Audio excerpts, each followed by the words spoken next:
ਮੇਰਾ ਨਾਮ ਕੋਮਲ ਹੈ। ਇਹ ਕਹਾਣੀ ਮੇਰੀ ਬੇਟੀ ਅੰਜਨਾ ਅਤੇ ਉਸ ਦੀ ਜ਼ਿੰਦਗੀ ਤੇ ਹੈ। ਮੈਂ ਇੱਕ ਛੋਟੇ ਜਿਹੇ ਪਿੰਡ ਤੋਂ ਹਾਂ। ਜਦੋਂ ਮੈਂ ਵਿਧਵਾ ਹੋ ਗਈ ਤਾਂ ਮੇਰੇ ਮਾਪਿਆਂ ਨੇ ਮੇਰਾ ਦੂਜਾ ਵਿਆਹ ਅਜੇ ਵਿਅਕਤੀ ਨਾਲ ਕੀਤਾ ਜੋ ਪਹਿਲਾਂ ਤੋਂ ਹੀ ਵਿਆਹਿਆ ਹੋਇਆ ਸੀ ਤੇ ਉਸ ਦੇ ਇੱਕ ਪੁੱਤਰ ਵੀ ਸੀ। ਮੇਰੀ ਵੀ ਇੱਕ ਧੀ ਸੀ। ਹੁਣ ਮੇਰਾ ਪੁੱਤਰ ਤੇ ਧੀ ਇੱਕੋ ਕਮਰੇ ਵਿੱਚ ਸੌਂਦੇ ਸਨ। ਸਵੇਰੇ ਉੱਠਦਿਆਂ ਹੀ ਮੇਰੀ ਬੇਟੀ ਪੁਰਾਣੀ ਚਾਦਰ ਬਦਲ ਦਿੰਦੀ।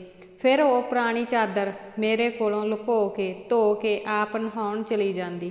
ਕਈ ਵਾਰ ਮੇਰੀ ਧੀ ਬੇਹੋਸ਼ ਹੋ ਜਾਂਦੀ। ਉਹ ਦਿਨੋਂ ਦਿਨ ਬਹੁਤ ਕਮਜ਼ੋਰ ਹੁੰਦੀ ਜਾ ਰਹੀ ਸੀ। ਇੱਕ ਦਿਨ ਮੈਂ ਸਵੇਰੇ ਜਲਦੀ ਉੱਠ ਕੇ ਮੈਂ ਬੇਟੀ ਦੇ ਕਮਰੇ ਵਿੱਚ ਚਲੀ ਗਈ, ਪਰ ਅੱਗੇ ਦਾ ਮਾਹੌਲ ਦੇਖ ਕੇ ਮੈਂ ਸ਼ਰਮਸਾਰ ਹੋ ਗਈ। ਦਿਲ ਵਿੱਚੋਂ ਇੱਕ ਹੀ ਗੱਲ ਨਿਕਲੀ ਕਿ ਰੱਬ ਕਦੇ ਵੀ ਕਿਸੇ ਮਾਂ ਨੂੰ ਅਜਿਹਾ ਦਿਨ ਨਾ ਦਿਖਾਵੇ, ਕਿਉਂਕਿ ਮੇਰੀ ਧੀ ਅਤੇ ਪੁੱਤਰ ਵਿਆਹ ਦੇ 2 ਸਾਲ ਬਾਅਦ ਹੀ ਮੈਂ ਵਿਧਵਾ ਹੋ ਗਈ। ਉਸ ਸਮੇਂ ਮੇਰੀ ਉਮਰ 18 ਸਾਲ ਦੀ ਸੀ, ਕਿਉਂਕਿ ਮੇਰੇ ਮਾਤਾ ਪਿਤਾ ਨੇ ਮੇਰਾ ਵਿਆਹ 16 ਸਾਲ ਦੀ ਉਮਰ ਵਿੱਚ ਕਰਵਾ ਦਿੱਤਾ ਸੀ। ਮੈਂ ਆਪਣੇ ਮਾਪਿਆਂ ਦੀ ਇਕਲੌਤੀ ਧੀ ਸੀ, ਪਰ ਮੈਨੂੰ ਲੱਗਦਾ ਸੀ ਕਿ ਮੈਂ ਉਹਨਾਂ 'ਤੇ ਬਹੁਤ ਵੱਡਾ ਬੋਝ ਸੀ, ਜਿਵੇਂ ਕਿ ਮੈਂ ਉਹਨਾਂ ਦੀ ਧੀ ਹੀ ਨਹੀਂ ਸੀ। ਮੇਰੇ ਜਨਮ ਤੋਂ ਬਾਅਦ ਮੇਰੀ ਮਾਂ ਕੋਈ ਖੁਸ਼ੀ ਨਹੀਂ ਦੇਖ ਸਕਦੀ ਸੀ ਅਤੇ ਮੇਰੇ ਪਿਤਾ ਨੂੰ ਪੁੱਤਰ ਦੀ ਬਹੁਤ ਇੱਛਾ ਸੀ। ਇਸ ਲਈ ਉਹ ਮੈਨੂੰ ਨਾਪਸੰਦ ਕਰਦੇ ਸਨ, ਹਮੇਸ਼ਾ ਮੇਰੇ ਤੋਂ ਦੂਰ ਰਹੇ। ਮੈਨੂੰ ਕਦੇ ਵੀ ਦਿਲ ਤੋਂ ਪਿਆਰ ਨਹੀਂ ਕੀਤਾ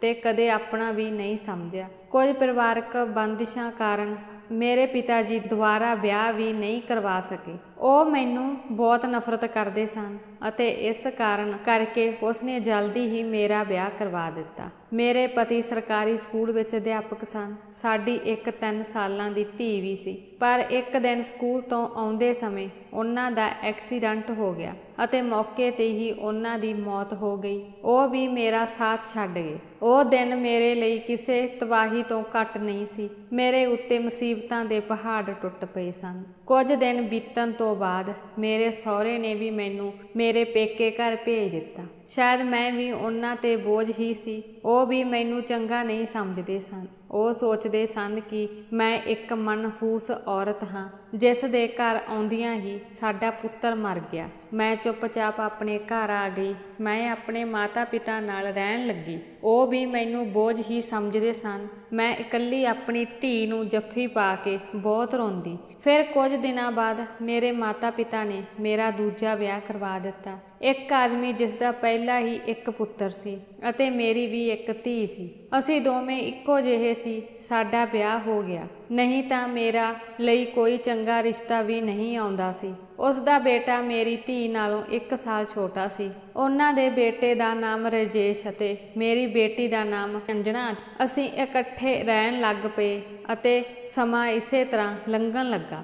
ਜਲਦੀ ਹੀ ਅੰਜਨਾ 16 ਸਾਲ ਦੀ ਹੋ ਗਈ ਅਤੇ ਰਜੇਸ਼ 15 ਸਾਲ ਦਾ ਹੋ ਗਿਆ। ਜਦੋਂ ਰਜੇਸ਼ ਦੇ ਪਿਤਾ ਦਾ ਦੇਹਾਂਤ ਹੋ ਗਿਆ, ਉਹ ਵੀ ਦੁਨੀਆ ਛੱਡ ਗਏ। ਮਤਲਬ ਮੇਰਾ ਦੂਜਾ ਪਤੀ ਵੀ ਸਾਨੂੰ ਸਦਾ ਲਈ ਛੱਡ ਗਿਆ। ਉਹਨਾਂ ਦੀ ਸਿਹਤ ਹਮੇਸ਼ਾ ਖਰਾਬ ਰਹਿੰਦੀ ਸੀ। ਉਹਨਾਂ ਨੂੰ ਕਈ ਤਰ੍ਹਾਂ ਦੀਆਂ ਬਿਮਾਰੀਆਂ ਨੇ ਘੇਰ ਲਿਆ ਸੀ, ਪਰ ਫਿਰ ਵੀ ਕਿਵੇਂ ਨਾ ਕਿਵੇਂ ਟਾਈਮ ਪਾਸ ਹੋ ਰਿਹਾ ਸੀ। ਉਹਨਾਂ ਦੇ ਜਾਣ ਤੋਂ ਬਾਅਦ ਘਰ ਦੀ ਰੌਣਕ ਹੀ ਖਤਮ ਹੋ ਗਈ। ਸਾਡਾ ਆਪਣਾ ਘਰ ਸੀ, ਇਸ ਲਈ ਕਿਰਾਏ ਦੀ ਕੋਈ ਚਿੰਤਾ ਨਹੀਂ ਸੀ ਅਤੇ ਮੇਰੇ ਘਰ ਵਿੱਚ ਇੱਕ ਛੋਟੀ ਜਿਹੀ ਕਰਿਆਨੇ ਦੀ ਦੁਕਾਨ ਸੀ। ਇੱਕ ਦਿਨ ਜਦੋਂ ਅਸੀਂ ਸਾਰੇ ਸੌਂ ਰਹੇ ਸੀ ਤਾਂ ਅਚਾਨਕ ਇੱਕ ਬਹੁਤ ਉੱਚੀ ਆਵਾਜ਼ ਆਈ। ਮੇਰਾ ਦਿਲ ਡਰ ਗਿਆ। ਮੈਂ ਬਹੁਤ ਘਬਰਾਈ ਹੋਈ ਸੀ। ਮੈਂ ਦੇਖਿਆ ਕਿ ਆਵਾਜ਼ ਰਜੇਸ਼ ਦੇ ਕਮਰੇ 'ਚੋਂ ਆਈ ਹੈ। ਜਦੋਂ ਮੈਂ ਉਸ ਦੇ ਕਮਰੇ ਵੱਲ ਭੱਜੀ ਤਾਂ ਦੇਖ ਕੇ ਹੈਰਾਨ ਰਹਿ ਗਈ। ਕਮਰੇ ਦੀ ਛੱਤ ਡਿੱਗ ਚੁੱਕੀ ਸੀ। ਮੈਨੂੰ ਡਰ ਸੀ ਕਿ ਕਿਤੇ ਰਜੇਸ਼ ਛੱਤ ਤੇ ਹੇਠਾਂ ਨਾ ਦਬ ਗਿਆ ਹੋਵੇ।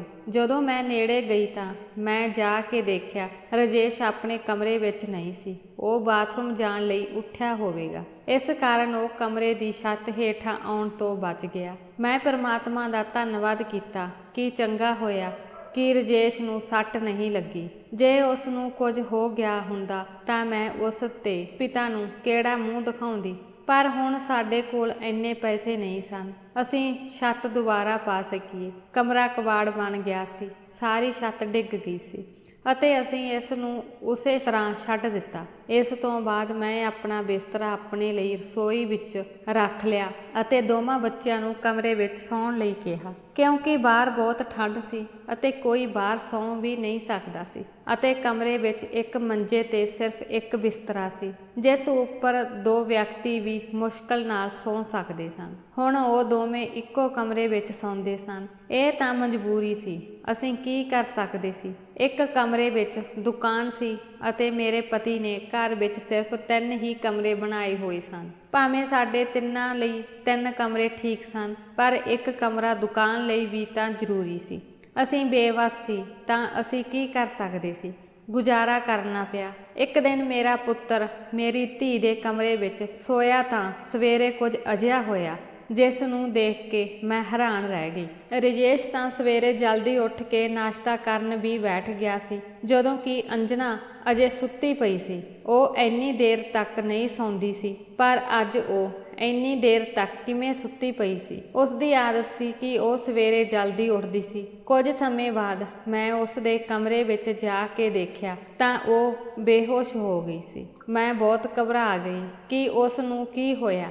ਮੈਂ ਤੁਰੰਤ ਰਜੇਸ਼ ਨੂੰ ਨੇੜੇ ਦੇ ਡਾਕਟਰ ਨੂੰ ਘਰ ਬੁਲਾਉਣ ਲਈ ਕਿਹਾ। ਜਦੋਂ ਡਾਕਟਰ ਘਰ ਆਇਆ ਤਾਂ ਉਸ ਨੇ ਦੱਸਿਆ ਕਿ ਉਹ ਬੇਹੋਸ਼ ਹੋ ਗਈ ਹੈ। ਕੁੜੀ ਬਹੁਤ ਕਮਜ਼ੋਰ ਹੈ, ਉਸ ਵਿੱਚ ਖੂਨ ਦੀ ਘਾਟ ਵੀ ਹੈ। ਉਸ ਤੋਂ ਕੋਈ ਭਾਰੀ ਕੰਮ ਨਾ ਕਰਵਾਇਓ, ਬਸ ਉਸ ਨੂੰ ਆਰਾਮ ਕਰਨ ਦਿਓ। ਉਸ ਨੂੰ ਚੰਗਾ ਭੋਜਨ ਆਦਿ ਖਵਾਓ, ਉਹ ਠੀਕ ਹੋ ਜਾਵੇਗੀ। ਜਦੋਂ ਅੰਜਨਾ ਨੂੰ ਹੋਸ਼ ਆਈ ਤਾਂ ਮੈਂ ਉਸ ਕੋਲ ਗਈ ਤਾਂ ਉਸ ਨੂੰ ਪੁੱਛਿਆ ਕਿ ਤੈਨੂੰ ਕੀ ਹੋ ਗਿਆ ਸੀ। ਤਾਂ ਉਹ ਕਹਿਣ ਲੱਗੀ ਕਿ ਬਸ ਬੈਠੇ ਬੈਠੇ ਮੈਨੂੰ ਚੱਕਰ ਆਉਣ ਲੱਗੇ ਅਤੇ ਮੈਂ ਬੇਹੋਸ਼ ਹੋ ਗਈ। ਮੈਂ ਆਪਣੀ ਧੀ ਨੂੰ ਕਿਹਾ ਕਿ ਤੂੰ ਆਰਾਮ ਕਰ, ਮੈਂ ਤੁਹਾਡੇ ਲਈ ਨਾਸ਼ਤਾ ਬਣਾਉਂਦੀ ਹਾਂ। ਜਦੋਂ ਮੈਂ ਨਾਸ਼ਤਾ ਬਣਾ ਕੇ ਲਿਆਈ ਤਾਂ ਮੈਂ ਆ ਕੇ ਦੇਖਿਆ ਉਹ ਆਪਣੇ ਕਮਰੇ ਵਿੱਚ ਨਹੀਂ ਸੀ ਅਤੇ ਕਮਰੇ ਦੇ ਬੈੱਡ ਤੇ ਚਾਦਰ ਵੀ ਨਹੀਂ ਸੀ। ਜਦੋਂ ਮੈਂ ਬਾਹਰ ਜਾ ਕੇ ਉਸ ਨੂੰ ਦੇਖਿਆ ਤਾਂ ਉਹ ਬੈਠੀ ਕਿਸੇ ਚਾਦਰ ਨੂੰ ਧੋ ਰਹੀ ਸੀ। ਮੈਂ ਉਸ ਨੂੰ ਪੁੱਛਿਆ ਕਿ ਤੂੰ ਚਾਦਰ ਕਿਉਂ ਧੋ ਰਹੀ ਹੈ, ਤੁਹਾਡੀ ਸਿਹਤ ਵੀ ਠੀਕ ਨਹੀਂ ਹੈ। ਡਾਕਟਰ ਨੇ ਤੁਹਾਨੂੰ ਆਰਾਮ ਕਰਨ ਲਈ ਕਿਹਾ ਹੈ। ਤੁਸੀਂ ਆਪਣੇ ਕਮਰੇ ਵਿੱਚ ਜਾ ਕੇ ਨਾਸ਼ਤਾ ਕਰੋ, ਕੁਝ ਖਾਓ ਪੀਓਗੇ ਤਾਂ ਹੀ ਠੀਕ ਹੋਵੋਗੇ। ਉਸ ਨੇ ਕਿਹਾ ਨਹੀਂ ਨਹੀਂ, ਮੈਂ ਇਸ ਚਾਦਰ ਨੂੰ ਧੋਣਾ ਹੈ। ਸਾਡੇ ਘਰ ਵਿੱਚ ਮੰਜੇ ਤੇ ਵਿਛਾਉਣ ਲਈ ਇੱਕ ਹੀ ਤਾਂ ਚਾਦਰ ਹੈ। ਮੈਂ ਕਿਹਾ ਕਿ ਅਚਾਨਕ ਤੁਹਾਡੇ ਸਿਰ ਤੇ ਚਾਦਰ ਧੋਣ ਦਾ ਭੂਤ ਕਿਉਂ ਚੜ ਗਿਆ। ਚਾਦਰ ਇੰਨੀ ਵੀ ਮੈਲੀ ਨਹੀਂ ਸੀ ਕਿ ਤੁਸੀਂ ਇਸ ਨੂੰ ਧੋਣ ਬੈਠ ਗਏ। ਮੈਂ ਆਪ ਇਸ ਨੂੰ ਧੋ ਦੇਵਾਂਗੀ, ਇੱਥੋਂ ਉੱਠੋ। ਉਸ ਨੇ ਮੇਰੀ ਗੱਲ ਨਾ ਸੁਣੀ ਅਤੇ ਛੱਤ ਤੇ ਚਾਦਰ ਸੁਕਾਉਣ ਚਲੀ ਗਈ। ਇਸ ਤੋਂ ਬਾਅਦ ਹੀ ਉਸ ਨੇ ਨਾਸ਼ਤਾ ਕੀਤਾ। ਥੋੜੀ ਦੇਰ ਲਈ ਉਹ ਸੌਂ ਗਈ ਅਤੇ ਰਜੇਸ਼ ਵੀ ਕੰਮ ਤੇ ਚਲਾ ਗਿਆ ਸੀ। ਮੈਂ ਉਸ ਨੂੰ ਹਾਈ ਸਕੂਲ ਤੱਕ ਹੀ ਪੜ੍ਹਾਇਆ ਸੀ ਅਤੇ ਹੁਣ ਉਹ ਕੱਪੜੇ ਦੀ ਦੁਕਾਨ ਤੇ ਕੰਮ ਕਰਦਾ ਸੀ। ਉਹ ਬਹੁਤ ਮਿਹਨਤੀ ਸੀ। ਦੁਕਾਨ ਮੈਂ ਆਪ ਚਲਾਉਂਦੀ ਸੀ। ਵੈਸੇ ਵੀ ਉਸ ਦੁਕਾਨ ਤੇ ਜ਼ਿਆਦਾਤਰ ਬੱਚੇ ਹੀ ਆਉਂਦੇ ਸਨ। ਦਿਨ ਐਵੇਂ ਹੀ ਬੀਤ ਰਹੇ ਸਨ। ਇੱਕ ਦਿਨ ਰਜੇਸ਼ ਨੇ ਮੈਨੂੰ ਕਿਹਾ, ਅੱਜ ਮੈਂ ਖਾਣਾ ਖਾ ਕੇ ਆਇਆ ਹਾਂ। ਬਹੁਤ ਰਾਤ ਹੋ ਚੁੱਕੀ ਸੀ ਅਤੇ ਅੰਜਨਾ ਕਮਰੇ ਵਿੱਚ ਸੁੱਤੀ ਪਈ ਸੀ। ਉਹ ਵੀ ਕਮਰੇ ਵਿੱਚ ਜਾ ਕੇ ਸੌਂ ਗਿਆ। ਮੈਂ ਵੀ ਆਪਣਾ ਬਿਸਤਰਾ ਰਸੋਈ ਵਿੱਚ ਲਾ ਲਿਆ। ਜਗ੍ਹਾ ਬਦਲਣ ਕਾਰਨ ਮੈਨੂੰ ਨੀਂਦ ਨਹੀਂ ਆ ਰਹੀ ਸੀ। ਆਪਣੇ ਪਤੀ ਨੂੰ ਯਾਦ ਕਰ ਰਹੀ ਸੀ। ਮੇਰਾ ਦੂਜਾ ਪਤੀ ਬਹੁਤ ਚੰਗਾ ਸੀ, ਮੇਰਾ ਬਹੁਤ ਖਿਆਲ ਰੱਖਦਾ ਸੀ। ਉਸ ਨੇ ਮੈਨੂੰ ਕਦੇ ਵੀ ਪਹਿਲੇ ਵਿਆਹ ਦਾ ਤਾਨਾ ਨਹੀਂ ਦਿੱਤਾ ਅਤੇ ਉਹ ਹਮੇਸ਼ਾ ਮੇਰੀ ਧੀ ਨੂੰ ਆਪਣੀ ਹੀ ਸਮਝਦਾ ਸੀ ਅਤੇ ਮੈਂ ਵੀ ਰਜੇਸ਼ ਨੂੰ ਇਹ ਨਹੀਂ ਦੱਸਿਆ ਸੀ ਕਿ ਉਹ ਮੇਰਾ ਮਤਰੇਆ ਪੁੱਤਰ ਹੈ। ਉਸ ਨੇ ਮੇਰੇ ਤੋਂ ਆਪਣੇ ਹਿੱਸੇ ਦਾ ਪਿਆਰ ਵੀ ਲੈ ਲਿਆ ਸੀ। ਉਹ ਮੈਨੂੰ ਆਪਣੀ ਅਸਲੀ ਮਾਂ ਨਾਲੋਂ ਵੱਧ ਪਿਆਰ ਕਰਦਾ ਸੀ ਅਤੇ ਮੇਰੇ ਤੇ ਵਿਸ਼ਵਾਸ ਵੀ ਕਰਦਾ ਸੀ। ਘਰ ਵਿੱਚ ਉਹ ਇਕੱਲਾ ਹੀ ਮਰਦ ਸੀ। ਉਹ ਸਾਡਾ ਇੱਕੋ ਇੱਕ ਸਹਾਰਾ ਸੀ। ਨਹੀਂ ਤਾਂ ਅਸੀਂ 2 ਔਰਤਾਂ ਕਿੱਥੇ ਜਾਂਦੀਆਂ। ਕੰਮ ਵੀ ਵਧੀਆ ਚੱਲ ਰਿਹਾ ਸੀ। ਮੈਂ ਉਸ ਨੂੰ ਕਿਹਾ ਵੀ ਕੀ ਅੱਗੇ ਦੀ ਪੜ੍ਹਾਈ ਪ੍ਰਾਈਵੇਟ ਤੌਰ ਤੇ ਕਰ ਲੈ, ਕਿਉਂਕਿ ਜੇਕਰ ਉਸ ਕੋਲ ਕੋਈ ਚੰਗੀ ਡਿਗਰੀ ਹੋਵੇਗੀ ਤਾਂ ਉਸ ਨੂੰ ਚੰਗੀ ਨੌਕਰੀ ਵੀ ਮਿਲੇਗੀ। ਉਹ ਮੇਰੀ ਗੱਲ ਸੁਣਦਾ ਸੀ। ਅੱਜ ਸਵੇਰੇ ਮੇਰੇ ਨਾਲ ਕੁਝ ਅਜਿਹਾ ਹੋਇਆ ਕਿ ਮੈਂ ਹੈਰਾਨ ਰਹਿ ਗਈ। ਅੰਜਨਾ ਫਿਰ ਤੋਂ ਬੇਹੋਸ਼ ਹੋ ਗਈ ਸੀ ਅਤੇ ਇਸ ਵਾਰ ਉਸ ਦੇ ਚਿਹਰੇ ਨੂੰ ਦੇਖ ਕੇ ਸਪਸ਼ਟ ਹੋ ਰਿਹਾ ਸੀ ਜਿਵੇਂ ਉਸ ਦੇ ਸਰੀਰ ਵਿੱਚੋਂ ਸਾਰਾ ਖੂਨ ਨਿਕਲ ਗਿਆ ਹੋਵੇ। ਉਹ ਪੂਰੀ ਤਰ੍ਹਾਂ ਫਿੱਕੀ ਪੈ ਗਈ ਸੀ। ਫਿਰ ਮੈਂ ਡਾਕਟਰ ਨੂੰ ਬੁਲਾਇਆ। ਡਾਕਟਰ ਨੇ ਉਹੀ ਕਿਹਾ ਮੈਂ ਆਰਾਮ ਕਰਨ ਲਈ ਕਿਹਾ ਸੀ। ਉਸ ਨੂੰ ਖਾਣ ਲਈ ਤੁਸੀਂ ਕੀ ਦਿੱਤਾ ਸੀ? ਅਤੇ ਮੈਂ ਉਸ ਨੂੰ ਸਭ ਕੁਝ ਦੱਸਿਆ। ਮੈਂ ਕਿਹਾ ਕਿ ਉਹੀ ਦਾਲ ਸਬਜ਼ੀ ਤੇ ਫਲ ਖਵਾਏ ਸੀ। ਸਾਰਾ ਦਿਨ ਕੋਈ ਕੰਮ ਵੀ ਨਹੀਂ ਕੀਤਾ। ਡਾਕਟਰ ਨੇ ਕਿਹਾ ਫਿਰ ਉਹ ਦੁਬਾਰਾ ਕਮਜ਼ੋਰ ਕਿਵੇਂ ਹੋ ਗਈ? ਤੁਹਾਨੂੰ ਇਸ ਗੱਲ ਨੂੰ ਗੰਭੀਰਤਾ ਨਾਲ ਲੈਣਾ ਚਾਹੀਦਾ ਹੈ, ਨਹੀਂ ਤਾਂ ਤੁਹਾਡੀ ਧੀ ਦੀ ਜਾਨ ਨੂੰ ਖਤਰਾ ਹੋ ਸਕਦਾ ਹੈ, ਕਿਉਂਕਿ ਇਸ ਤਰ੍ਹਾਂ ਅਚਾਨਕ ਬੇਹੋਸ਼ ਹੋ ਜਾਣਾ ਅਤੇ ਕਈ ਘੰਟੇ ਬੇਹੋਸ਼ ਰਹਿਣਾ ਕੋਈ ਮਾਮੂਲੀ ਗੱਲ ਨਹੀਂ ਹੈ। ਡਾਕਟਰ ਨੇ ਸਖਤੀ ਨਾਲ ਸਾਰੀ ਗੱਲ ਦੱਸੀ ਅਤੇ ਕੁਝ ਸਮੇਂ ਬਾਅਦ ਉੱਥੋਂ ਚਲੇ ਗਏ। ਜਦੋਂ ਅੰਜਨਾ ਨੂੰ ਹੋਸ਼ ਆਇਆ ਤਾਂ ਮੈਂ ਕਿਹਾ ਕਿ ਜੇਕਰ ਤੁਸੀਂ ਦੁਬਾਰਾ ਕੋਈ ਕੰਮ ਕੀਤਾ ਤਾਂ ਮੇਰੇ ਤੋਂ ਬੁਰਾ ਕੁਝ ਨਹੀਂ ਹੋਵੇਗਾ। ਪਰ ਥੋੜੀ ਦੇਰ ਬਾਅਦ ਜਦੋਂ ਮੈਂ ਦੁਬਾਰਾ ਉਸ ਦੇ ਕਮਰੇ ਵਿੱਚ ਗਈ ਤਾਂ ਮੈਂ ਇਹ ਦੇਖ ਕੇ ਹੈਰਾਨ ਰਹਿ ਗਈ ਕਿ ਉਹ ਫਿਰ ਤੋਂ ਚਾਦਰ ਧੋ ਰਹੀ ਸੀ। ਇਸ ਵਾਰ ਮੈਂ ਉਸ ਨੂੰ ਦੂਰੋਂ ਹੀ ਦੇਖ ਰਹੀ ਸੀ, ਕਿਉਂਕਿ ਉਹ ਜੋ ਵੀ ਕਰ ਰਹੀ ਸੀ ਉਹ ਮਾਮੂਲੀ ਗੱਲ ਨਹੀਂ ਸੀ। ਬੇਹੋਸ਼ੀ ਤੋਂ ਉੱਠ ਕੇ ਉਹ ਚਾਦਰ ਨੂੰ ਧੋਣ ਲੱਗ ਜਾਂਦੀ ਸੀ। ਇਹ ਸਭ ਕੀ ਹੋ ਰਿਹਾ ਸੀ? ਉਹ ਇਹ ਸਭ ਕਿਉਂ ਕਰ ਰਹੀ ਸੀ? ਜਦੋਂ ਤੋਂ ਰਾਜੇਸ਼ ਉਸ ਦੇ ਕਮਰੇ ਵਿੱਚ ਸੌਣ ਲੱਗਾ ਸੀ ਉਦੋਂ ਤੋਂ ਉਹ ਅਜਿਹਾ ਕਰ ਰਹੀ ਸੀ ਅਤੇ ਉਦੋਂ ਤੋਂ ਹੀ ਬੇਹੋਸ਼ ਹੋ ਰਹੀ ਸੀ। ਰਾਜੇਸ਼ ਉਸ ਲਈ ਮਤਰੇਏ ਭਰਾ ਸੀ, ਪਰ ਦੋਵੇਂ ਬਚਪਨ ਤੋਂ ਹੀ ਇਕੱਠੇ ਵੱਡੇ ਹੋਏ ਸਨ। ਉਹਨਾਂ ਵਿੱਚ ਭੈਣ ਭਰਾ ਵਰਗਾ ਪਿਆਰ ਸੀ। ਫਿਰ ਇਹੋ ਜਿਹਾ ਕੀ ਹੋ ਰਿਹਾ ਸੀ? ਮੇਰੀ ਧੀ ਦੀ ਸਿਹਤ ਦਿਨੋਂ ਦਿਨ ਕਿਉਂ ਵਿਗੜਦੀ ਜਾ ਰਹੀ ਸੀ? ਮੈਂ ਰੋਂਦੀ ਰਹੀ ਤੇ ਸੋਚਦੀ ਰਹੀ ਕਿ ਇਹ ਸਭ ਕੀ ਹੋ ਰਿਹਾ ਹੈ। ਇੱਕ ਔਰਤ ਜਦੋਂ ਬੱਚਿਆਂ ਨੂੰ ਜਨਮ ਦਿੰਦੀ ਹੈ ਤਾਂ ਕਮਜ਼ੋਰ ਹੋ ਜਾਂਦੀ ਹੈ, ਫਿਰ ਉਸ ਵਿੱਚ ਕੋਈ ਤਾਕਤ ਨਹੀਂ ਬਚਦੀ। ਪਰ ਜਵਾਨ ਲੜਕੀਆਂ ਇਸ ਤਰ੍ਹਾਂ ਬੇਹੋਸ਼ ਹੋਣ ਲੱਗੇ, ਇਹ ਕੋਈ ਆਮ ਗੱਲ ਨਹੀਂ ਸੀ। ਅਗਲੇ ਦਿਨ ਉਹ ਚਾਦਰ ਨੂੰ ਧੋ ਕੇ ਛੱਤ ਤੇ ਸੁਕਾ ਰਹੀ ਸੀ। ਨਾਲ ਹੀ ਉਹ ਦੇਖ ਰਹੀ ਸੀ ਕਿ ਮੈਂ ਉਸ ਨੂੰ ਦੇਖ ਤਾਂ ਨਹੀਂ ਰਹੀ। ਮੈਂ ਰਸੋਈ ਦੀ ਖਿੜਕੀ ਵਿੱਚੋਂ ਇਹ ਸਭ ਦੇਖ ਰਹੀ ਸੀ। ਮੈਂ ਵੀ ਉਸ ਨੂੰ ਅਜਿਹਾ ਮਹਿਸੂਸ ਨਹੀਂ ਹੋਣ ਦਿੱਤਾ ਕਿ ਮੈਂ ਉਸ ਨੂੰ ਦੇਖ ਰਹੀ ਹਾਂ। ਪਰ ਮੇਰੀ ਬੇਟੀ ਕੀ ਕਰ ਰਹੀ ਸੀ? ਵਾਪਸ ਮੰਜੇ ਤੇ ਆ ਕੇ ਲੇਟ ਗਈ ਅਤੇ ਉਸ ਨੇ ਚਾਦਰ ਨੂੰ ਆਪਣੇ ਉੱਪਰ ਲੈ ਲਿਆ ਤਾਂ ਕਿ ਮੈਨੂੰ ਕੁਝ ਪਤਾ ਨਾ ਲੱਗੇ। ਮੈਨੂੰ ਨਹੀਂ ਪਤਾ ਸੀ ਕਿ ਹੇਠਾਂ ਵਾਲੀ ਚਾਦਰ ਉੱਥੇ ਸੀ ਜਾਂ ਨਹੀਂ। ਮੈਂ ਉਸ ਨੂੰ ਨਾਸ਼ਤਾ ਕਰਵਾਇਆ ਅਤੇ ਦਵਾਈ ਦੇ ਦਿੱਤੀ। ਹੁਣ ਦੁਕਾਨ ਵੀ ਠੀਕ ਨਹੀਂ ਚੱਲ ਰਹੀ ਸੀ। ਸਾਡੀ ਦੁਕਾਨ ਤੇ ਕੋਈ ਵੱਡਾ ਗਾਹਕ ਨਹੀਂ ਆਉਂਦਾ ਸੀ। ਸਿਰਫ ਬੱਚੇ ਹੀ ਗੋਲੀਆਂ ਲੈਣ ਆਉਂਦੇ ਸਨ ਅਤੇ ਫਿਰ 5-10 ਰੁਪਏ ਦੇ ਕੇ ਚਲੇ ਜਾਂਦੇ ਸਨ। ਇਸ ਤਰ੍ਹਾਂ ਕੰਮ ਨਹੀਂ ਚੱਲੇਗਾ। ਮੈਂ ਬਹੁਤ ਪਰੇਸ਼ਾਨ ਸੀ, ਪਰ ਮੈਂ ਇਹ ਗੱਲ ਕਦੇ ਆਪਣੇ ਬੱਚਿਆਂ ਨੂੰ ਨਹੀਂ ਦੱਸੀ। ਰਾਜੇਸ਼ ਨੂੰ ਵੀ ਕੁਝ ਨਹੀਂ ਦੱਸਿਆ ਕਿਉਂਕਿ ਉਹ ਪਹਿਲਾਂ ਹੀ ਨੌਕਰੀ ਕਰ ਰਿਹਾ ਸੀ। ਹੁਣ ਜੇਕਰ ਉਸ ਨੂੰ ਅਜਿਹਾ ਹਾਲਤ ਵਿੱਚ ਇਹ ਗੱਲ ਦੱਸੀ ਹੁੰਦੀ ਤਾਂ ਉਹ ਹੋਰ ਵੀ ਪਰੇਸ਼ਾਨ ਹੋਣਾ ਸੀ। ਸਭ ਤੋਂ ਵੱਡੀ ਗੱਲ ਤਾਂ ਡਾਕਟਰ ਨੇ ਅੰਜਨਾ ਨੂੰ ਚੰਗੀਆਂ ਚੀਜ਼ਾਂ ਖਵਾਉਣ ਦੀ ਗੱਲ ਕਹੀ ਸੀ, ਪਰ ਘਰ ਵਿੱਚ ਦਾਲ ਰੋਟੀ ਲਈ ਵੀ ਪੈਸੇ ਨਹੀਂ ਸਨ।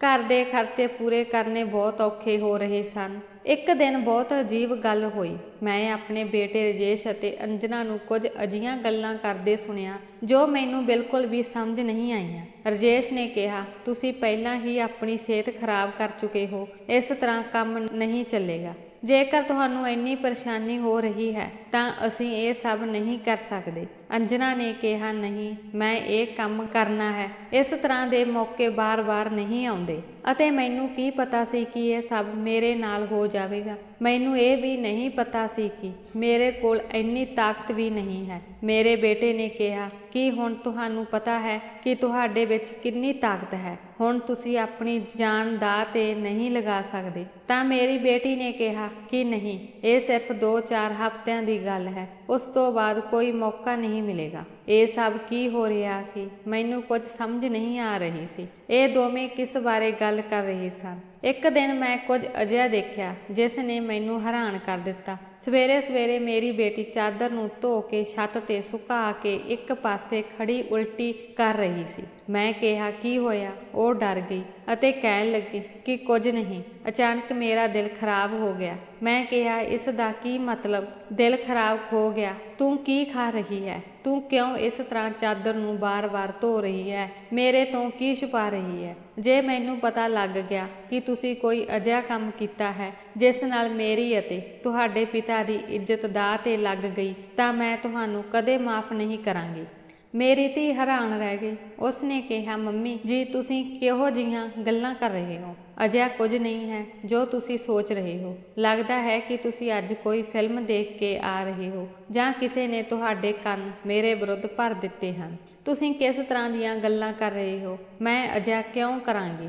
ਅਤੇ ਜੇਕਰ ਮੈਂ ਚਾਦਰ ਨੂੰ ਧੋ ਦਿੱਤਾ ਤਾਂ ਕੀ ਹੋਇਆ? ਚਾਦਰ ਮੈਲੀ ਹੋ ਗਈ ਸੀ, ਇਸੇ ਲਈ ਧੋ ਦਿੱਤੀ। ਤੁਸੀਂ ਜਾਣਦੇ ਹੋ ਕਿ ਮੈਂ ਕਈ ਦਿਨਾਂ ਤੋਂ ਬਿਮਾਰ ਹਾਂ, ਇਸ ਲਈ ਦਵਾਈ ਲੈਣ ਕਾਰਨ ਮੇਰਾ ਪੇਟ ਖਰਾਬ ਹੋ ਗਿਆ ਹੈ, ਇਸੇ ਲਈ ਮੈਨੂੰ ਉਲਟੀ ਆ ਰਹੀ ਹੈ। ਮੇਰੀ ਧੀ ਮੇਰੇ ਨਾਲ ਇਸ ਤਰ੍ਹਾਂ ਗੱਲਾਂ ਕਰ ਰਹੀ ਸੀ। ਮੈਂ ਉਸ ਦੇ ਮੂੰਹ ਤੇ ਥੱਪੜ ਮਾਰਿਆ ਅਤੇ ਉਹ ਜ਼ਮੀਨ ਤੇ ਡਿੱਗ ਗਈ। ਫਿਰ ਅਚਾਨਕ ਰਜੇਸ਼ ਵੀ ਆ ਗਿਆ। ਉਸ ਨੇ ਕਿਹਾ, ਮਾਂ ਤੁਸੀਂ ਕੀ ਕਰ ਰਹੇ ਹੋ? ਤੂੰ ਉਸ ਤੇ ਹੱਥ ਕਿਉਂ ਚੁੱਕਿਆ? ਤਾਂ ਮੈਂ ਉਸ ਨੂੰ ਕਿਹਾ, ਹਾਂ ਮੈਂ ਉਸ ਨੂੰ ਮਾਰਿਆ ਹੈ, ਉਸ ਤੇ ਹੱਥ ਉਠਾਇਆ ਹੈ। ਮੈਨੂੰ ਇਹ ਬਹੁਤ ਪਹਿਲਾਂ ਕਰਨਾ ਚਾਹੀਦਾ ਸੀ, ਪਰ ਮੈਂ ਅਜੇ ਤੱਕ ਮਾਮਲੇ ਦੀ ਤਹਿ ਤੱਕ ਨਹੀਂ ਪਹੁੰਚੀ ਹਾਂ। ਜਿਸ ਦਿਨ ਮੈਨੂੰ ਤੁਹਾਡੇ ਦੋਹਾਂ ਬਾਰੇ ਪਤਾ ਲੱਗਾ, ਹੁਣ ਮੈਨੂੰ ਖੁਦ ਨਹੀਂ ਪਤਾ ਸੀ ਕਿ ਮੇਰੇ ਨਾਲ ਕੀ ਹੋ ਰਿਹਾ ਸੀ। ਮੈਂ ਉਹੀ ਬੋਲ ਰਹੀ ਸੀ ਜੋ ਮੇਰੇ ਦਿਲ ਵਿੱਚ ਆ ਰਹੀ ਸੀ, ਜਦੋਂ ਕਿ ਮੈਨੂੰ ਇਸ ਤਰ੍ਹਾਂ ਨਹੀਂ ਕਰਨਾ ਚਾਹੀਦਾ ਸੀ। ਰਾਤ ਨੂੰ ਅਚਾਨਕ ਮੇਰੀ ਅੱਖ ਖੁੱਲੀ ਅਤੇ ਮੈਂ ਦੇਖਿਆ ਕਿ ਮੇਰੇ ਬੱਚਿਆਂ ਦੇ ਕਮਰੇ ਦੀ ਲਾਈਟ ਜਗ ਰਹੀ ਸੀ। ਉਹ ਉਸ ਸਮੇਂ ਕੀ ਕਰ ਰਹੇ ਸਨ? ਉਹਨਾਂ ਨੂੰ ਇਸ ਸਮੇਂ ਸੌਣਾ ਚਾਹੀਦਾ ਸੀ ਅਤੇ ਉਹ ਮੈਨੂੰ ਸ਼ਾਮ ਨੂੰ ਕਹਿ ਰਹੇ ਸਨ ਕਿ ਅੱਜ ਅਸੀਂ ਜਲਦੀ ਸੌਂ ਜਾਵਾਂਗੇ। ਜਦੋਂ ਮੈਂ ਕਮਰੇ ਦੇ ਨੇੜੇ ਗਈ ਤਾਂ ਉਹ ਨਾ ਸਿਰਫ ਜਾਗ ਰਹੇ ਸੀ, ਸਗੋਂ ਗੱਲਾਂ ਵੀ ਕਰ ਰਹੇ ਸੀ। ਕਿਸੇ ਗੱਲੋਂ ਬਹੁਤ ਖੁਸ਼ ਹੋ ਰਹੇ ਸੀ। ਮੇਰਾ ਬੇਟਾ ਕਹਿ ਰਿਹਾ ਸੀ ਕਿ ਤੁਸੀਂ ਬਹੁਤ ਖੁਸ਼ਕਿਸਮਤ ਹੋ। ਤਾਂ ਧੀ ਕਹਿਣ ਲੱਗੀ ਕਿ ਹਾਂ ਮੈਂ ਖੁਸ਼ਕਿਸਮਤ ਹਾਂ, ਪਰ ਕੱਲ੍ਹ ਦੁਬਾਰਾ ਜਦੋਂ ਮੇਰੀ ਤਬੀਅਤ ਖਰਾਬ ਹੋਵੇਗੀ ਤਾਂ ਮਾਂ ਮੈਨੂੰ ਦੇਖ ਕੇ ਬਹੁਤ ਪਰੇਸ਼ਾਨ ਹੋਵੇਗੀ। ਕਦੋਂ ਤੱਕ ਉਹ ਇਸ ਤਰ੍ਹਾਂ ਝੂਠ ਬੋਲਦੇ ਰਹਿਣਗੇ? ਪੁੱਤਰ ਨੇ ਕਿਹਾ, ਬਸ ਕੁਝ ਦਿਨ ਔਰ ਕਰ ਲੈਂਦੇ ਆ, ਫਿਰ ਸਭ ਕੁਝ ਠੀਕ ਹੋ ਜਾਵੇਗਾ। ਅਤੇ ਮੈਂ ਉਹਨਾਂ ਦੀਆਂ ਗੱਲਾਂ ਸੁਣ ਕੇ ਹੈਰਾਨ ਰਹਿ ਗਈ। ਮੈਂ ਅੱਜ ਰਹਿ ਨਹੀਂ ਸਕੀ। ਜਦੋਂ ਮੈਂ ਕਮਰੇ ਦਾ ਦਰਵਾਜ਼ਾ ਖੋਲ੍ਹਣ ਦੀ ਕੋਸ਼ਿਸ਼ ਕੀਤੀ ਤਾਂ ਦਰਵਾਜ਼ਾ ਨਾ ਖੁੱਲ੍ਹਿਆ। ਮੈਂ ਹੈਰਾਨ ਰਹਿ ਗਈ। ਦਰਵਾਜ਼ਾ ਅੰਦਰੋਂ ਬੰਦ ਕਿਉਂ ਸੀ? ਕੀ ਕਾਰਨ ਸੀ? ਹੁਣ ਮੌਸਮ ਵੀ ਬਦਲ ਰਿਹਾ ਸੀ। ਉਹਨਾਂ ਨੂੰ ਦਰਵਾਜ਼ਾ ਖੋਲ੍ਹ ਕੇ ਸੌਣਾ ਚਾਹੀਦਾ ਸੀ। ਮੈਂ ਬਾਰ-ਬਾਰ ਦਰਵਾਜ਼ਾ ਖੜਕਾਉਣ ਲੱਗੀ, ਪਰ ਇਸ ਤਰ੍ਹਾਂ ਖੜਕਾਉਣ ਤੋਂ ਬਾਅਦ ਵੀ ਉਹਨਾਂ ਨੇ ਦਰਵਾਜ਼ਾ ਖੋਲ੍ਹਣ ਵਿੱਚ ਅੱਧਾ ਘੰਟਾ ਲਗਾ ਦਿੱਤਾ। ਅਤੇ ਉਸ ਤੋਂ ਬਾਅਦ ਜਦੋਂ ਮੈਂ ਕਮਰੇ ਵਿੱਚ ਦਾਖਲ ਹੋਈ, ਦੇਖਿਆ ਕਮਰੇ ਵਿੱਚ ਉਹਨਾਂ ਤੋਂ ਬਿਨਾਂ ਹੋਰ ਕੋਈ ਨਹੀਂ ਸੀ ਤੇ ਦੋਵੇਂ ਅਜੇ ਮੂੰਹ ਬਣਾ ਕੇ ਬੈਠੇ ਸਨ ਜਿਵੇਂ ਦੋਵੇਂ ਨੀਂਦ ਵਿੱਚ ਹੋਣ। ਮੈਂ ਕਿਹਾ, ਇੰਨੀ ਦੇਰ ਵਿੱਚ ਦਰਵਾਜ਼ਾ ਕਿਉਂ ਖੋਲ੍ਹਿਆ? ਤਾਂ ਉਹ ਬੋਲੇ, ਅਸੀਂ ਸੌਂ ਰਹੇ ਸੀ। ਮੈਂ ਕਿਹਾ, ਝੂਠ ਨਾ ਬੋਲੋ, ਤੁਸੀਂ ਲੋਕ ਜਾਗ ਰਹੇ ਸੀ ਅਤੇ ਗੱਲਾਂ ਵੀ ਕਰ ਰਹੇ ਸੀ। ਉਸ ਨੇ ਕਿਹਾ ਕਿ ਅਸੀਂ ਇਸ ਸਮੇਂ ਕਿਉਂ ਜਾਗਾਂਗੇ ਅਤੇ ਅਸੀਂ ਗੱਲ ਕਿਉਂ ਕਰਾਂਗੇ? ਸਾਡਾ ਕਿਹੜਾ ਕੱਲ੍ਹ ਦਾ ਪੇਪਰ ਹੈ ਜਿਸ ਦੀ ਅਸੀਂ ਤਿਆਰੀ ਕਰਾਂਗੇ? ਅਸੀਂ ਸੌਂ ਰਹੇ ਸੀ। ਮੇਰੇ ਕੋਲ ਬੋਲਣ ਲਈ ਸ਼ਬਦ ਨਹੀਂ ਸਨ। ਮੈਂ ਉਹਨਾਂ ਦੀਆਂ ਗੱਲਾਂ ਨੂੰ ਸਮਝ ਨਹੀਂ ਸਕੀ ਕਿਉਂਕਿ ਉਹ ਦੋਵੇਂ ਇਸ ਤਰ੍ਹਾਂ ਬੈਠੇ ਸਨ ਜਿਵੇਂ ਹੁਣੇ-ਹੁਣੇ ਨੀਂਦ ਤੋਂ ਬਾਹਰ ਆਏ ਹੋਣ। ਮੈਂ ਉਹਨਾਂ ਨੂੰ ਕੁਝ ਨਹੀਂ ਕਿਹਾ ਅਤੇ ਉੱਥੋਂ ਚਲੀ ਗਈ। ਪਰ ਮੈਂ ਸੋਚ ਰਹੀ ਸੀ ਕਿ ਕੋਈ ਤਾਂ ਗੱਲ ਹੈ। ਇਹ ਦੇਖ ਕੇ ਮੈਂ ਹੈਰਾਨ ਰਹਿ ਗਈ। ਇੱਕ ਦਿਨ ਮੇਰੀ ਧੀ ਦੀ ਬਾਂਹ ਉੱਤੇ ਨੀਲੇ ਰੰਗ ਦਾ ਨਿਸ਼ਾਨ ਸੀ। ਇਹ ਜ਼ਖਮਾਂ ਦੇ ਨਿਸ਼ਾਨ ਸਨ। ਮੈਂ ਸਮਝ ਨਹੀਂ ਸਕੀ। ਜਦੋਂ ਮੈਂ ਉਸ ਨੂੰ ਇਸ ਬਾਰੇ ਪੁੱਛਿਆ ਤਾਂ ਉਹ ਕਹਿਣ ਲੱਗੀ ਕਿ ਚਾਕੂ ਵੱਜ ਗਿਆ ਹੈ, ਪਰ ਚਾਕੂ ਤਾਂ ਉਂਗਲੀ ਤੇ ਲੱਗਦਾ ਹੈ। ਮੇਰੀ ਧੀ ਮੇਰੇ ਤੋਂ ਕੁਝ ਨਾ ਕੁਝ ਲੁਕੋ ਰਹੀ ਸੀ। ਕਈ ਵਾਰ ਉਹ ਬੇਹੋਸ਼ ਹੋ ਜਾਂਦੀ ਸੀ ਅਤੇ ਕਦੇ ਉਸ ਦੇ ਸਰੀਰ ਤੇ ਅਜੀਬ ਤਰੀਕੇ ਨਾਲ ਨਿਸ਼ਾਨ ਲੱਗ ਜਾਂਦੇ ਸਨ ਅਤੇ ਜਦੋਂ ਹੀ ਉਹ ਉੱਠਦੀ ਤਾਂ ਆਪਣੀ ਚਾਦਰ ਧੋਣ ਲੱਗ ਜਾਂਦੀ ਅਤੇ ਮੈਨੂੰ ਕਮਰੇ ਵਿੱਚ ਵੜਨ ਨਹੀਂ ਦਿੰਦੀ ਸੀ। ਮੈਂ ਸੋਚਣਾ ਨਹੀਂ ਚਾਹੁੰਦੀ ਸੀ ਜੋ ਮੇਰੇ ਦਿਮਾਗ ਵਿੱਚ ਚੱਲ ਰਿਹਾ ਸੀ। ਇਹ ਮੇਰੀ ਗਲਤੀ ਸੀ ਕਿ ਮੈਂ ਅੱਗ ਦੇ ਪਾਣੀ ਨੂੰ ਇਕੱਠਾ ਕਿਉਂ ਰੱਖਿਆ। ਮੈਨੂੰ ਅਜਿਹਾ ਨਹੀਂ ਕਰਨਾ ਚਾਹੀਦਾ ਸੀ। ਮੈਂ ਸੋਚਿਆ ਕਿ ਹੁਣ ਕੀ ਕੀਤਾ ਜਾਵੇ। ਮੈਨੂੰ ਨੌਜਵਾਨ ਲੜਕੇ ਅਤੇ ਲੜਕੀ ਨੂੰ ਇੱਕੋ ਕਮਰੇ ਵਿੱਚ ਇਕੱਠੇ ਨਹੀਂ ਸੌਣ ਦੇਣਾ ਚਾਹੀਦਾ ਸੀ। ਕਸੂਰ ਮੇਰਾ ਹੀ ਸੀ। ਮੈਨੂੰ ਇਹਨਾਂ ਸਾਰੀਆਂ ਗੱਲਾਂ ਦਾ ਧਿਆਨ ਰੱਖਣਾ ਚਾਹੀਦਾ ਸੀ। ਰਜੇਸ਼ ਹੈ ਤਾਂ ਅੰਜਨਾ ਦਾ ਮਤਰੇਆ ਭਰਾ ਹੀ। ਇਰਾਦੇ ਬਦਲਣ ਵਿੱਚ ਦੇਰ ਨਹੀਂ ਲੱਗਦੀ। ਕਿਹੜੀ ਉਮਰ ਵਿੱਚ ਬੱਚੇ ਬੁਰੀ ਸੰਗਤ ਵਿੱਚ ਪੈ ਜਾਂਦੇ ਹਨ, ਪਤਾ ਨਹੀਂ ਲੱਗਦਾ। ਸਗਾ ਭਰਾ ਸਗਾ ਹੀ ਹੁੰਦਾ ਹੈ ਅਤੇ ਮਤਰੇਆ ਭਰਾ ਮਤਰੇਆ ਹੀ ਹੁੰਦਾ ਹੈ। ਤਾਂ ਮੈਂ ਮਤਰੇਏ ਭਰਾ ਅਤੇ ਭੈਣ ਨੂੰ ਇੱਕੋ ਕਮਰੇ ਵਿੱਚ ਕਿਵੇਂ ਸੌਣ ਦਿੱਤਾ? ਇਹ ਮੇਰੀ ਗਲਤੀ ਸੀ। ਜਦੋਂ ਅਸੀਂ ਬੱਚਿਆਂ ਦੇ ਧਿਆਨ ਨਹੀਂ ਦੇਵਾਂਗੇ ਤਾਂ ਸਮੱਸਿਆਵਾਂ ਤਾਂ ਪੈਦਾ ਹੋਣਗੀਆਂ ਹੀ। ਸਾਨੂੰ ਚੰਗੇ ਮਾੜੇ ਦਾ ਖਿਆਲ ਰੱਖਣਾ ਪੈਂਦਾ ਹੈ। ਬੱਚੇ ਮਾਸੂਮ ਹੁੰਦੇ ਹਨ। ਉਹ ਬਹੁਤ ਸਾਰੀਆਂ ਗਲਤੀਆਂ ਅਣਜਾਣੇਪੁਣੇ ਵਿੱਚ ਕਰਦੇ ਹਨ। ਜਿਵੇਂ ਮੇਰੇ ਮਨ ਵਿੱਚ ਖਿਆਲ ਆ ਰਹੇ ਸਨ, ਜੇ ਇਹ ਸਾਰੇ ਵਿਚਾਰ ਸਹੀ ਨਿਕਲੇ ਤਾਂ ਸਾਰਾ ਕਸੂਰ ਮੇਰਾ ਹੀ ਹੋਵੇਗਾ। ਮੈਂ ਆਪਣੇ ਬੇਟੇ ਅਤੇ ਬੇਟੀ ਤੇ ਹੁਣ ਨਜ਼ਰ ਰੱਖੀ। ਇੱਕ ਦਿਨ ਮੇਰਾ ਬੇਟਾ ਮੇਰੀ ਧੀ ਲਈ ਕੁਝ ਲੈ ਕੇ ਆਇਆ। ਮੈਂ ਲੁਕ ਕੇ ਬਹੁਤ ਦੇਰ ਤੱਕ ਚੁੱਪਚਾਪ ਉਹਨਾਂ ਦੀਆਂ ਗੱਲਾਂ ਸੁਣਦੀ ਰਹੀ। ਉਸ ਨੇ ਕਿਹਾ ਕਿ ਮੈਂ ਤੇਰੇ ਲਈ ਇਹ ਦਵਾਈ ਲੈ ਕੇ ਆਇਆ ਹਾਂ, ਇਹ ਦਵਾਈ ਲੈ ਲਓ, ਇਸ ਨਾਲ ਤੇਰੀ ਸਾਰੀ ਸਮੱਸਿਆ ਠੀਕ ਹੋ ਜਾਵੇਗੀ। ਉਸ ਨੇ ਮੇਰੀ ਧੀ ਨੂੰ ਛੁਪਾ ਕੇ ਉਹ ਗੋਲੀਆਂ ਦੇ ਦਿੱਤੀਆਂ। ਮੈਨੂੰ ਚਿੰਤਾ ਹੋ ਗਈ ਕਿ ਉਹ ਉਸ ਨੂੰ ਕਿਹੜੀਆਂ ਗੋਲੀਆਂ ਦੇ ਰਿਹਾ ਹੈ। ਆਖਰ ਸਮੱਸਿਆ ਕੀ ਹੈ ਜੋ ਉਹ ਦੋਵੇਂ ਹੱਲ ਕਰਨਾ ਚਾਹੁੰਦੇ ਹਨ, ਅਤੇ ਮੈਨੂੰ ਇਸ ਬਾਰੇ ਨਹੀਂ ਪਤਾ ਕਿ ਇਹ ਗੋਲੀਆਂ ਮੈਨੂੰ ਅਜੀਬ ਕਿਉਂ ਲੱਗ ਰਹੀਆਂ ਸਨ।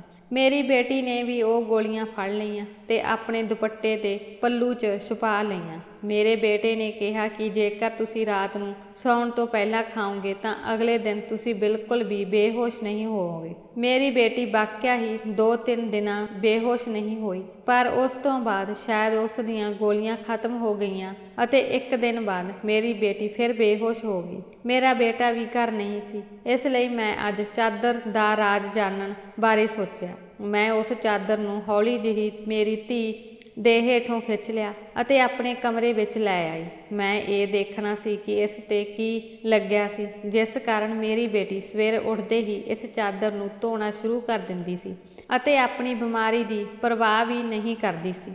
ਜਦੋਂ ਮੈਂ ਚਾਦਰ ਖੋਲ੍ਹੀ ਤਾਂ ਪਹਿਲਾਂ ਤਾਂ ਮੈਨੂੰ ਕੁਝ ਨਜ਼ਰ ਨਹੀਂ ਆਇਆ, ਪਰ ਜਦੋਂ ਮੈਂ ਧਿਆਨ ਨਾਲ ਦੇਖਿਆ ਤਾਂ ਮੈਂ ਹੈਰਾਨ ਰਹਿ ਗਈ ਕਿ ਸਾਰੀ ਚਾਦਰ ਚਿੱਟੇ ਵਾਲਾਂ ਨਾਲ ਭਰੀ ਹੋਈ ਸੀ। ਮੈਨੂੰ ਸਮਝ ਨਹੀਂ ਆਇਆ ਇਹ ਕਿਸ ਤਰ੍ਹਾਂ ਦੇ ਵਾਲ ਸਨ, ਕਿਉਂਕਿ ਇਹ ਵਾਲ ਬਿਲਕੁਲ ਚਿੱਟੇ ਅਤੇ ਛੋਟੇ ਸਨ। ਮੈਂ ਹੈਰਾਨ ਸੀ, ਪਰ ਮੈਨੂੰ ਇਹ ਗੱਲ ਸਮਝ ਨਹੀਂ ਆਈ। ਮੈਂ ਸੋਚਦੀ ਰਹੀ ਕਿ ਇਹ ਕੀ ਹੋ ਰਿਹਾ ਹੈ। ਮੈਂ ਮੇਰੀ ਧੀ ਅਤੇ ਪੁੱਤਰ ਦੀਆਂ ਹਰਕਤਾਂ ਤੇ ਨਜ਼ਰ ਰੱਖ ਰਹੀ ਸੀ, ਇਸ ਲਈ ਮੈਂ ਇਹ ਸਭ ਕੁਝ ਸੋਚ ਰਹੀ ਸੀ, ਪਰ ਮੈਂ ਕਿਸੇ ਸਿੱਟੇ ਤੇ ਨਹੀਂ ਪਹੁੰਚੀ। ਉਦੋਂ ਤੱਕ ਮੇਰੀ ਧੀ ਨੂੰ ਚਾਦਰ ਬਾਰੇ ਪਤਾ ਲੱਗਾ ਕਿ ਮੈਂ ਚਾਦਰ ਦੇਖ ਲਈ ਹੈ, ਤਾਂ ਉਹ ਮੇਰੇ ਕੋਲ ਆ ਕੇ ਬੈਠ ਗਈ ਅਤੇ ਕੁਝ ਘਬਰਾ ਗਈ। ਇਸ ਤੋਂ ਬਾਅਦ ਮੈਂ ਉਸ ਨੂੰ ਪੁੱਛਿਆ, ਕੀ ਗੱਲ ਕੀ ਹੈ, ਤੁਸੀਂ ਪਰੇਸ਼ਾਨ ਕਿਉਂ ਲੱਗ ਰਹੇ ਹੋ? ਤਾਂ ਉਸਨੇ ਕਿਹਾ, ਮੰਮੀ ਉਹ ਚਾਦਰ ਕਿੱਥੇ ਹੈ? ਮੈਂ ਕਿਹਾ, ਉਹ ਚਾਦਰ ਤਾਂ ਮੈਂ ਧੋ ਕੇ ਸੁਕਾ ਦਿੱਤੀ ਹੈ। ਇਹ ਸੁਣ ਕੇ ਜਦੋਂ ਉਹ ਜਾਣ ਲੱਗੀ ਤਾਂ ਮੈਂ ਉਸ ਦਾ ਹੱਥ ਫੜ ਕੇ ਉਸ ਨੂੰ ਰੋਕਿਆ ਅਤੇ ਕਿਹਾ,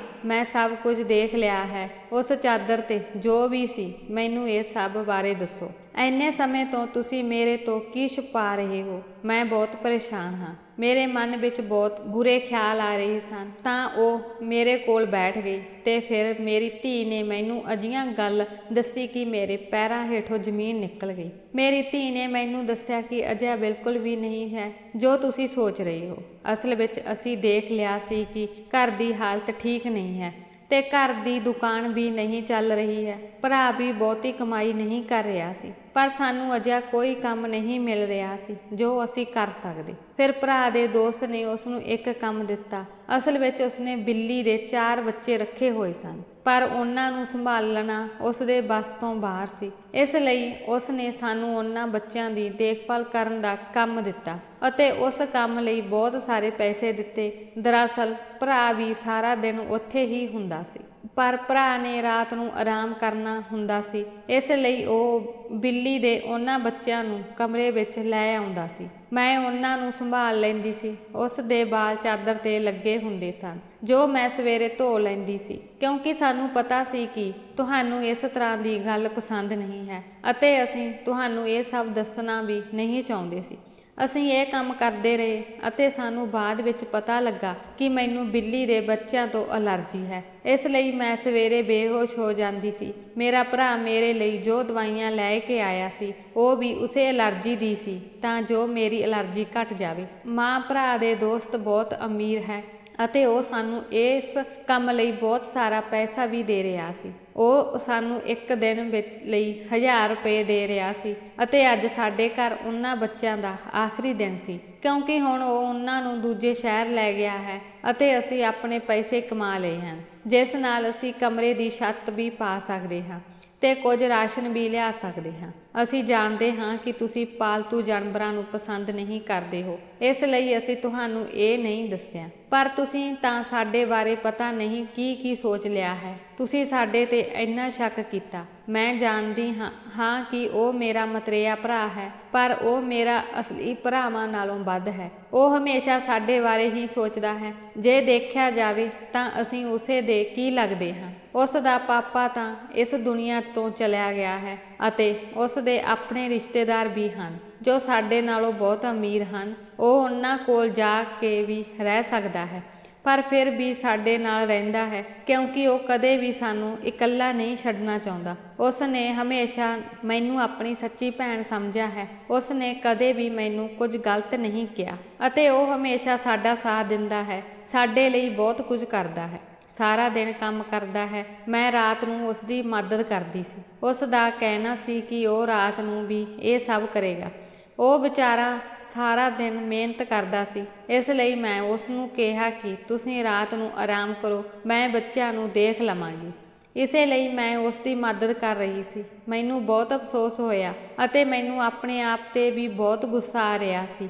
ਮੈਂ ਆਪਣੇ ਬੱਚਿਆਂ ਬਾਰੇ ਕੀ ਸੋਚਦੀ ਰਹੀ। ਮੈਂ ਆਪਣੇ ਬੱਚਿਆਂ ਬਾਰੇ ਕਿੰਨਾ ਗਲਤ ਸੋਚ ਰਹੀ ਸੀ, ਪਰ ਮੇਰੇ ਬੱਚੇ ਉਸ ਨਾਲੋਂ ਕਈ ਗੁਣਾ ਚੰਗੇ ਸਨ। ਬਹੁਤ ਸਾਰੀਆਂ ਗੱਲਾਂ ਮੈਂ ਉਹਨਾਂ ਬਾਰੇ ਸੋਚੀਆਂ। ਅਸੀਂ ਇਹ ਗੱਲ ਰਾਜੇਸ਼ ਨੂੰ ਨਹੀਂ ਦੱਸਿਆ। ਅੰਜਨਾ ਨੇ ਵੀ ਉਸ ਨੂੰ ਕੁਝ ਨਹੀਂ ਦੱਸਿਆ ਕਿ ਮੈਨੂੰ ਸਾਰੀ ਗੱਲ ਦਾ ਪਤਾ ਲੱਗ ਗਿਆ, ਕਿਉਂਕਿ ਹੁਣ ਇਹ ਕੰਮ ਕਿਸੇ ਵੀ ਤਰ੍ਹਾਂ ਖਤਮ ਹੋ ਗਿਆ ਸੀ ਅਤੇ ਮੈਂ ਉਸ ਦੀਆਂ ਨਜ਼ਰਾਂ ਵਿੱਚ ਹੋਰ ਡਿੱਗਣਾ ਨਹੀਂ ਚਾਹੁੰਦੀ ਸੀ। ਕੁਝ ਦਿਨਾਂ ਬਾਅਦ ਰਾਜੇਸ਼ ਨੇ ਉਸ ਕਮਰੇ ਦੀ ਛੱਤ ਪਾ ਦਿੱਤੀ ਅਤੇ ਹੁਣ ਸਾਡੇ ਘਰ ਦਾ ਕਮਰਾ ਵੀ ਪੱਕਾ ਹੋ ਗਿਆ। ਹੌਲੀ ਹੌਲੀ ਅਸੀਂ ਬਹੁਤ ਮਿਹਨਤ ਕੀਤੀ। ਮੇਰੀ ਬੇਟੀ ਨੇ ਵੀ ਘਰ ਵਿੱਚ ਬੱਚਿਆਂ ਨੂੰ ਟਿਊਸ਼ਨ ਪੜ੍ਹਾਉਣੀ ਸ਼ੁਰੂ ਕਰ ਦਿੱਤੀ। ਸਾਡੇ ਹਾਲਾਤ ਪਹਿਲਾਂ ਨਾਲੋਂ ਬਿਹਤਰ ਹੋਣ ਲੱਗੇ। ਹੌਲੀ ਹੌਲੀ ਅਸੀਂ ਠੀਕ ਹੋ ਗਏ। ਹੁਣ ਸਾਡੇ ਘਰ ਕੋਈ ਵੀ ਸਮੱਸਿਆ ਨਹੀਂ ਸੀ। ਜ਼ਿੰਦਗੀ ਨੇ ਮੇਰੇ ਨਾਲ ਬਹੁਤ ਮਾੜਾ ਕੀਤਾ ਸੀ, ਪਰ ਚੰਗਾ ਕੀਤਾ ਕਿ ਮੈਨੂੰ ਬਹੁਤ ਚੰਗੇ ਬੱਚੇ ਦਿੱਤੇ। ਵਾਹਿਗੁਰੂ ਦੀ ਕਿਰਪਾ ਨਾਲ ਮੇਰੇ ਦੋਵੇਂ ਬੱਚੇ ਬਹੁਤ ਮਿਹਨਤੀ ਹਨ। ਉੱਪਰ ਵਾਲੇ ਦਾ ਲੱਖ ਲੱਖ ਧੰਨਵਾਦ। ਜਿਵੇਂ ਮੈਂ ਸੋਚ ਰਹੀ ਸੀ ਅਜਿਹਾ ਕੁਝ ਨਹੀਂ ਸੀ। ਦੋਸਤੋ, ਜੇਕਰ ਤੁਹਾਨੂੰ ਸਾਡੀ ਵੀਡੀਓ ਚੰਗੀ ਲੱਗੀ ਤਾਂ ਸਾਡੀ ਵੀਡੀਓ ਨੂੰ ਲਾਈਕ ਕਰਨਾ, ਚੈਨਲ ਨੂੰ ਸਬਸਕ੍ਰਾਈਬ ਕਰਨਾ ਅਤੇ ਆਪਣੇ ਦੋਸਤਾਂ ਨਾਲ ਸ਼ੇਅਰ ਕਰਨਾ। ਧੰਨਵਾਦ।